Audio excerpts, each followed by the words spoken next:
Good evening and welcome to Prime Business with me, Emma Davis. A look at our stories. Finance Minister Ken Ofori-Atta optimistic the disbursements of the $600 million from the IMF will stimulate economic growth. Let's listen to him. Because we are also fortunate to be able to extend the cutoff date to December 2022, it puts all of the projects in play in a sense that we can now get into bilateral discussions and therefore they are all encouraged to begin to release the resources that are required for them. So we are in a good place for that engine to be cranked for us to see the jobs back and the projects being done. So that's a good part. So that's a surety that because of financial management, energy, and cocoa sectors to support our fiscal consolidation and growth agenda.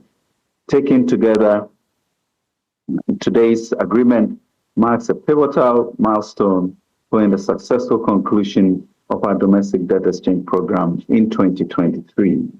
The remarkable success of the domestic debt exchange program, attributed to the sense of responsibility exhibited by the Ghanaian people and the resilience of our institutions, has been acknowledged by the international community as a strong sign of commitment towards restoring debt sustainability.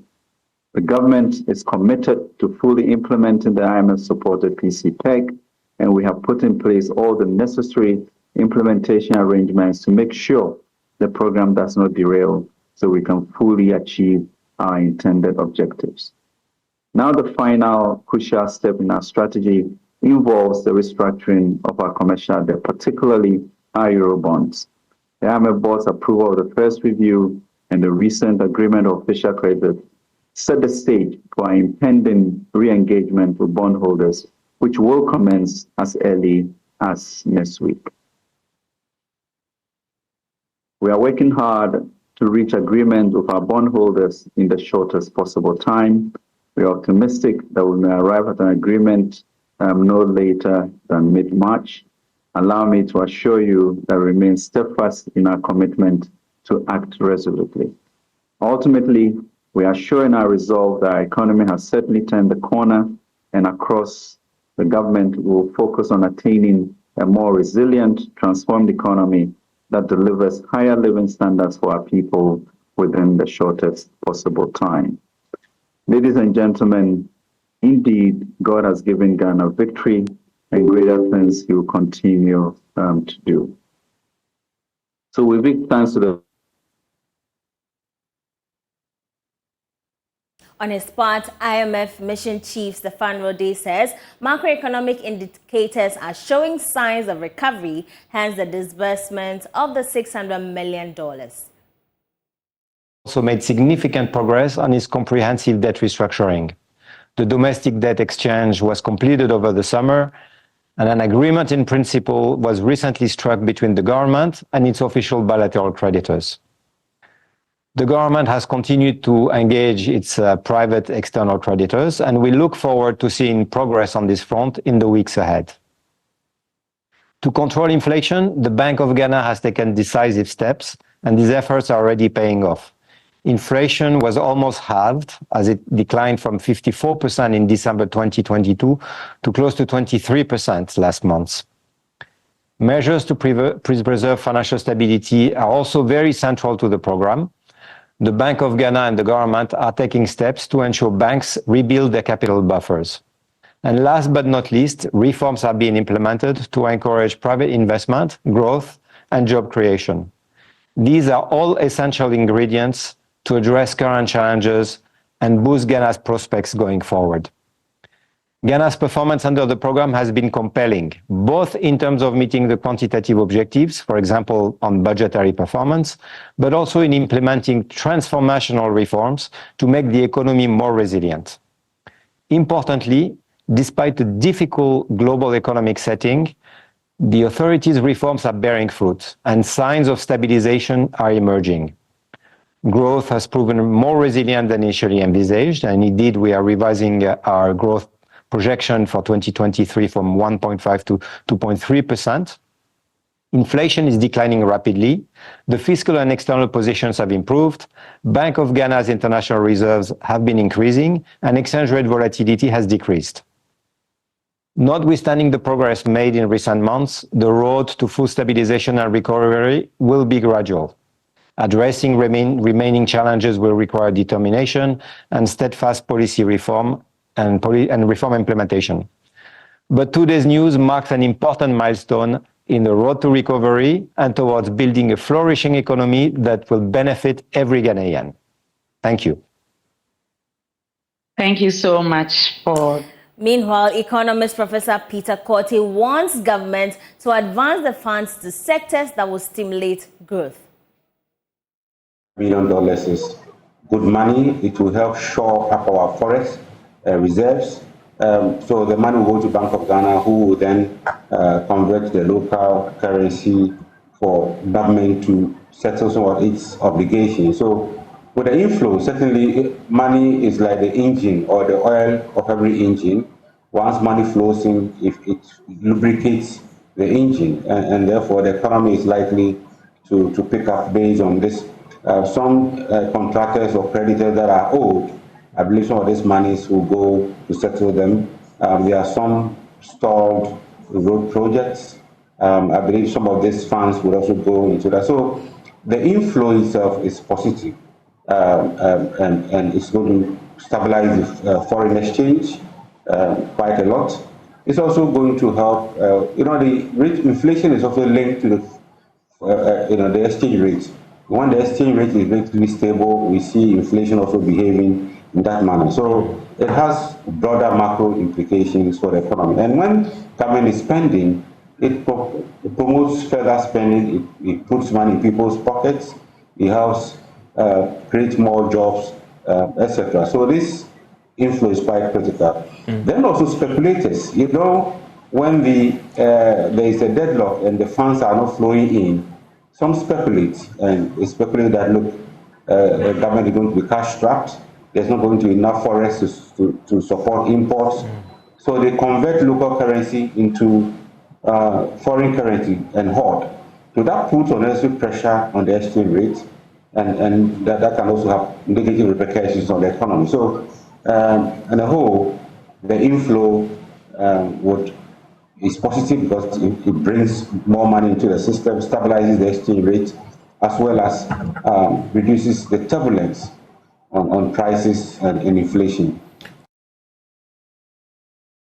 What about the expectation of the business community? Well, the chief executive of the Ghana Association of Banks, John Award, tells Joy Business that developments may go a long way to improve the environment to support their operations.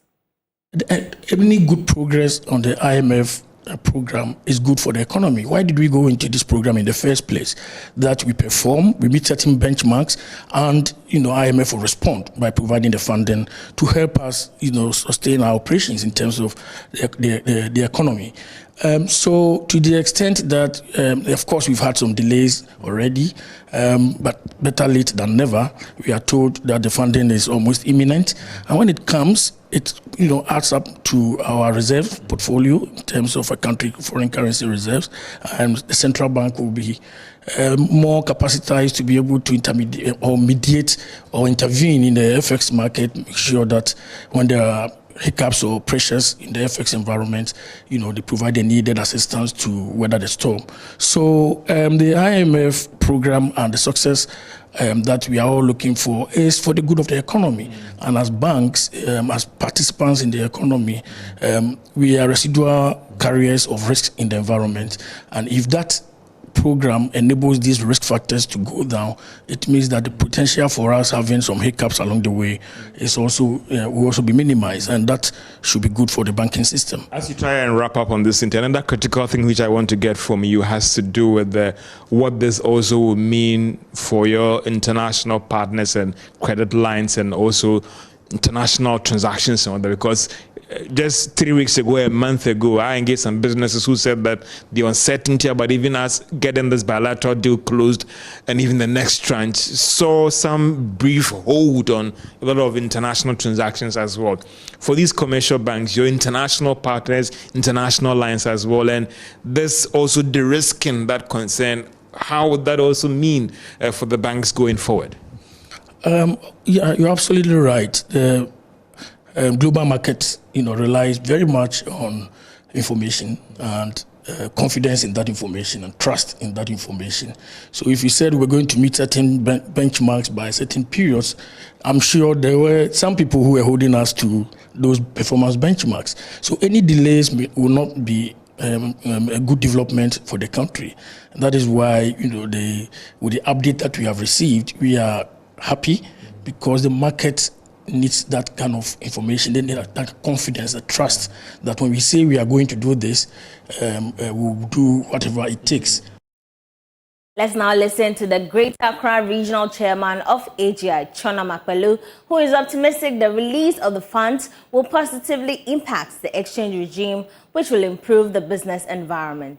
About 70% of all the things we use, we have to import. Raw materials, essentially, we have to import. As you make a decision to import, the next thing is to buy dollars, hard currency. And so the stability of the currency becomes very crucial for us because we need to go to the market to buy the dollars. And the only way the currency will be stable is if we have some of this cushion, the confidence in the economy, and also the demand and supply of the currency. An inflow of that type of money will help us to achieve some level of stability. And also, once you can achieve stability, then it allows us to plan our purchasing orders and plan the goods that we are able to import, especially the cost of it. So really, it's a good thing, at least in the short term. So our view is that the government should just take steps to ensure that this confidence is sustained so that it allows us to plan at least for the medium and the long term. Because as it is now, if you're planning for a year, I can guarantee you that you'll be out of gear because you are unable to tell how stabilized the economy will be in terms of the currency. But some of these interventions, especially an IMF program and that type of money coming in, will help us in a long way to plan and create 6-month plan and 1-year plan. All right. With the assumption the currency will be stabilized for some time. Agency Fitch has pushed forward the timeline for Ghana to emerge from default on its foreign currency debt to half year of 2024 instead of end of the year. This follows the successful debt restructuring agreement with bilateral creditors last Friday. In its latest rating outlook for sovereigns and banks in Africa, the UK-based firm said the country's domestic debt exchange program was successfully done, clearing most default risk. Toby Illis is the head of Middle East and Africa Sovereign Ratings. Regarding Ghana, Ghana requested a common framework treatment a little bit more than a year ago, December 2022. They have reached an agreement with the official credit committee last Friday. So the next steps are this agreement needs to be translated into an MOU, and then they need to seek an agreement with private creditors on comparable terms. Given that discussions with private creditors have been handed in parallel with the discussions with official creditors, we also assume that Ghana potentially would move out of default on the foreign currency side in the first half of this year, or at least realistically speaking, in 2024, sorry. Senior finance lecturer at the University of Ghana Business School, Dr. Benjamin Amoa, says he expects the Monetary Policy Committee of the Bank of Ghana to reduce the policy rate as it heads into its first meeting for the year next week. The business community has called for a reduction in the policy rate, citing inflation decline, but some analysts have cautioned against any knee-jerk reaction. However, Dr. Amoah says the decline in inflation should send a positive signal for the policy rate to be eased. He spoke to my colleague Jesse Agbapo, who also asked him about Fitch Solutions' projection of the policy rate reaching 22% by the end of the year. Very possible that the policy rate reduction of 800 basis points will happen by the end of year. This is simply because inflation rates for the past 3 months or 4 months have been declining.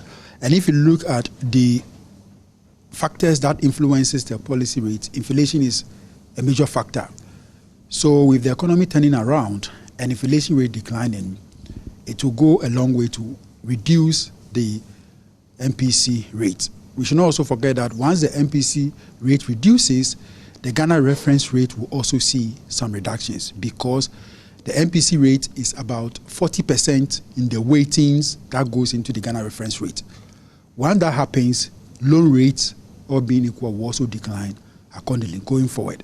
So we should be expecting that as inflation keeps on declining, the monetary policy rate will also decline. Hence, Ghana reference rate will decline, and then cost of borrowing will also decline. Generally, what would that mean for the economy, talking about the real sector? Okay, so for the economy, once you have MPC rate declining, Ghana reference rate will decline. Banks will have to readjust their rate on loans downwards, and the cost of funds will be cheaper going forward than it is currently. What it means is that businessmen and women who source for loans from banks can fall on the banks to request for loan facilities, and they can expand and do more good business. Once they are doing more good business, they are likely to employ more hands.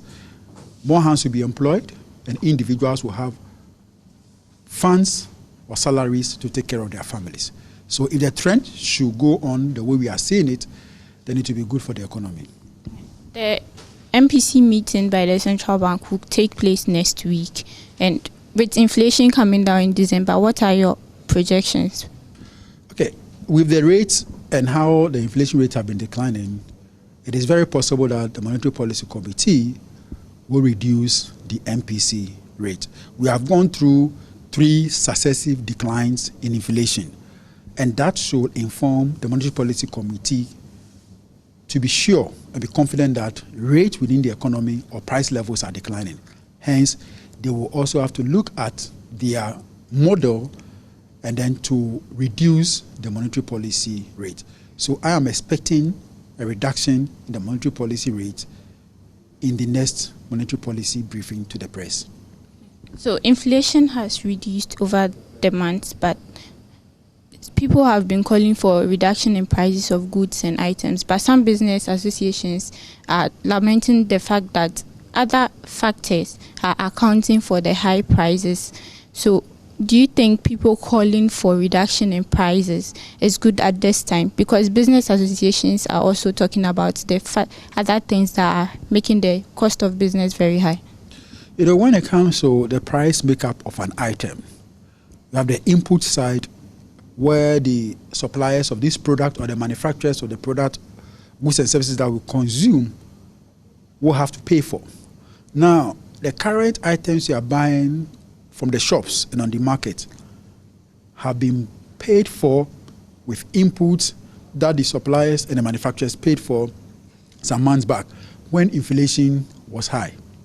Until we have a sustained reduction in inflation, it will be difficult for businessmen and women, manufacturers and producers, to quickly reduce prices.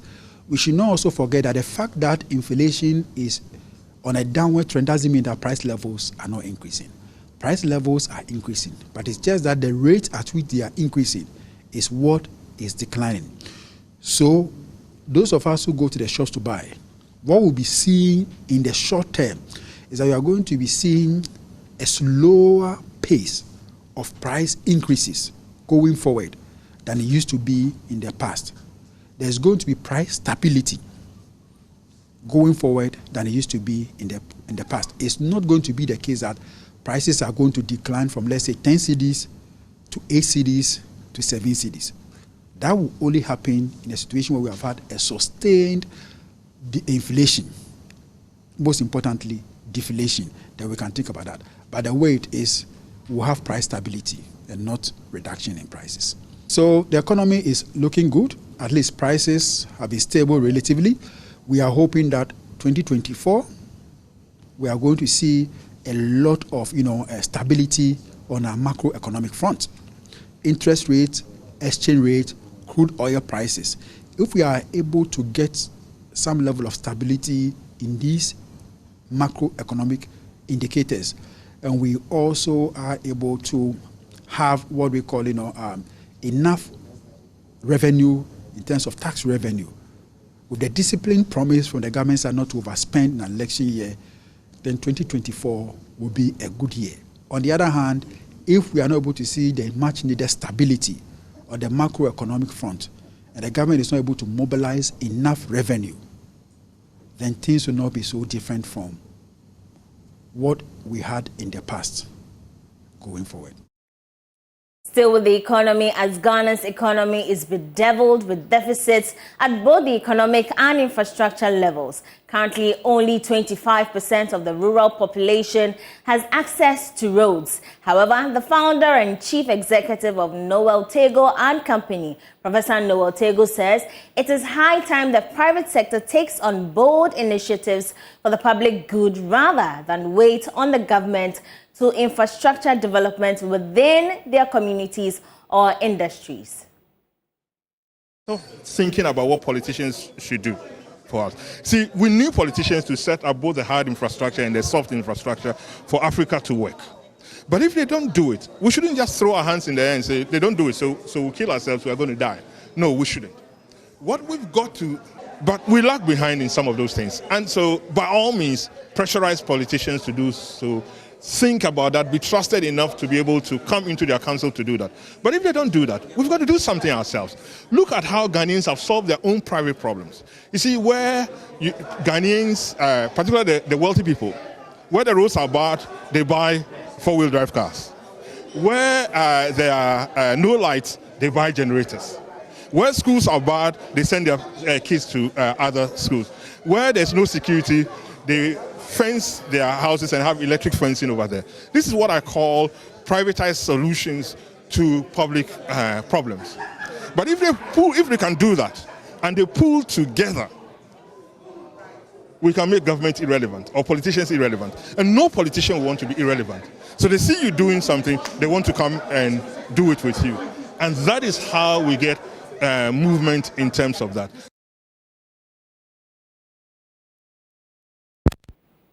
That'll be all for Prime Business tonight with me, Emma Davis. For more business news, do log on to myjoyonline.com. Have a good evening, but I leave you with international business.